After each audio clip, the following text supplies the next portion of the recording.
অনেক দিন পর বকশীপুরের সেই আব্দুল কুদ্দুস কাকার ভাইরাল পেঁয়াজি খেতে চলে আসলাম। এসেই দেখি কাকা পেঁয়াজি বানানো শুরু করে দিয়েছে। তো উনি বিকেল 3টা থেকেই পেঁয়াজি বানানোর কার্যকলাপ শুরু করে দেয়, কারণ বিকেল থেকেই লোকজন আসা শুরু করে দেয়। এখানে প্রচুর পরিমাণ লোকজন হয়, সেটা আপনারা জানেন, পাবনা যারা আছেন। তো আমরা আধা কেজি নিয়েছিলাম, 3জন গিয়েছি আমরা। তো এসেই তো আমার শামীম ভাই খাওয়া শুরু করে দিয়েছে। এদিকে আরিফ ভাই মন মানতেছে না খাওয়ার জন্য, তো সেও বসে পড়েছে চেয়ার নিয়ে। তো অবশেষে আমিও বসে পড়লাম। খুবই সুস্বাদু পেঁয়াজিটা, এটা বলার কিছু নাই, এটা যারা খেয়েছেন তারা সবাই জানবেন। কারণ আমরা সচরাচর অনেক পেঁয়াজি খেয়ে থাকি, তো এরকম সুস্বাদু পেঁয়াজি আসলেও সব জায়গায় পাওয়া যায় না।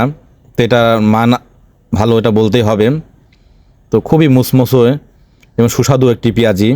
তো এর সঙ্গে আমরা নিয়েছিলাম মজো। তো ওনার পেঁয়াজির সাথে মরিচ খেতে খুবই মজা লাগে।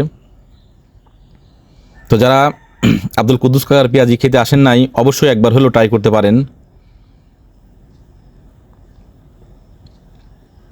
কেমন লাগলো আজকের ভিডিওটি অবশ্যই কমেন্ট করে জানাবেন।